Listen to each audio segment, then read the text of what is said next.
We have climbed a serious ladder here with this Rioja tasting, going from rosé to a Reserve Blanco to a Crianza to a set of Reservas. And now we're going to talk again about Cune and Gran Reserva, the Imperial 2016, which just received 98 points. And to do that, we welcome back the CEO, Victor Urrutia, family member, 5th generation. Thank you, Victor, for sticking around and helping us. Let's talk about Imperial Gran Reserva 2016. Okay, thank you, Ian. I don't know if Imperial is the best wine that we make, but it's certainly the one closest to my heart because it represents what my forefathers wanted to achieve 100 years ago, over 100 years ago, when they wanted to make a super Rioja. This is a wine that we don't produce every year. We only produce this wine in vintages that we consider excellent. Okay, so we skipped quite a few.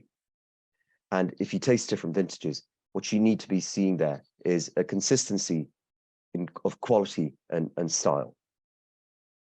The wine, when you smell it, it's the most beautiful wine.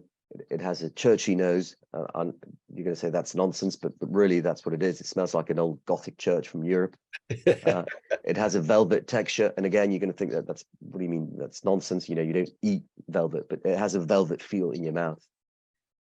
It has low alcohol, but at the same time, it's persistent and it stays there.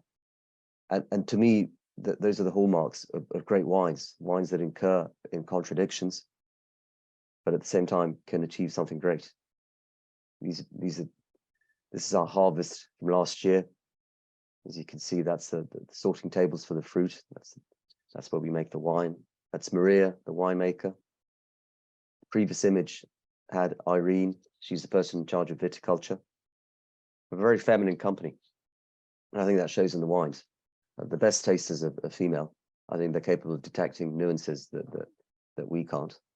And I think that shows in the style of the wine. You know, again, I could get in trouble for genderizing the wine. I apologize for doing this, but I don't know. I think there's nothing wrong in saying that women are more elegant than men, and that this wine has elegance as its backbone, because that's what it should be about, you know. And the 16 vintage, it's a very special vintage, and it had great rating, great points, and of course, you know, those only go so far. They're only helpful in pointing us in the right direction. But the fact is, the 16 vintage is one of the best that we've had in a long time. The 16 was a very good vintage. We had a cool winter with plenty of rain. We harvested late. The growing season was very long, and those tend to be the better years.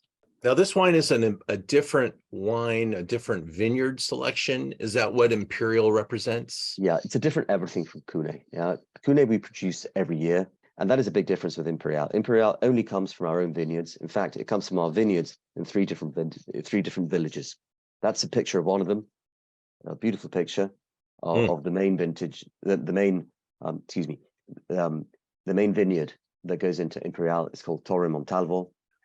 These vines are all untrained, untrellised. How old are we talking about vineyards? In this particular vineyard, these were planted in the early 70s. These are dry farmed. Everything that we have is dry farmed. So yes, and it's goblet trained. We don't buy the new techniques. We do things as they were done 100, 200 years ago, and they work just fine for us. That's a good picture of the cellar.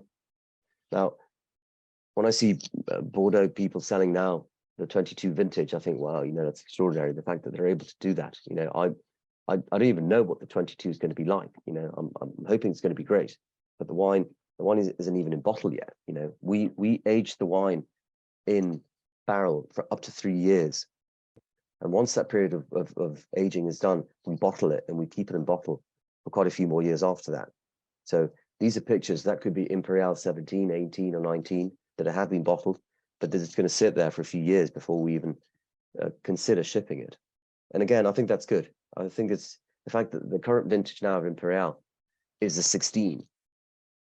That's what, 7 years, 3 of which have been in barrel, and the rest, the other 4, have been in bottle. The wine is not just ready to drink; it's silky smooth, and it's just right. You know, it's a cliche, you know, where people say, "Hey, you know, buy a couple of bottles, drink one now, and keep the other one for the future because it's going to be better. But in our case, it's cliche that is actually true. You know, the wine will be better over time, but it's actually quite good now as well. So, And do you have a favorite vintage in the history of your time or your life of tasting Rioja? do you know, I think 87 is my best vintage, but that's because it was my teenage years and I had such a good time that year that it was just my best year ever. I'm hoping my wife isn't listening to this, but it was my best. And the 87 Imperial is fantastic and it's drinking amazingly now. I tell people all the time, when you want to drink a birth year wine, and I was born in 1968 and my friend was born in 1967.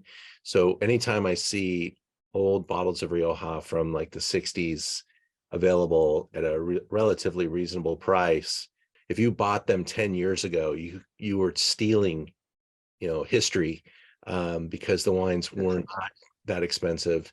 People And didn't know about these wines in the past, and when they're good, they're phenomenal. And I don't just mean from us. Yeah, I mean from other estates, other venerable estates from Rioja. If the wine is good, you will not be disappointed at all. Absolutely. Yeah. well, it was great to spend some time with you. We're going to taste your wine now with the group, and I have a feeling they've already tasted it and drank it by this time, but we're going to talk about it. And we really appreciate hanging out with you and getting to learn about Kune and the differences here. And it's just a real pleasure to be able to produce this with you. And thank you for your time. Ian, you're very welcome. Pleasure is entirely mine, and I look forward to seeing you soon. Thanks you very much. See Bye-bye. you in November. Bye-bye. Cheers. Bye-bye.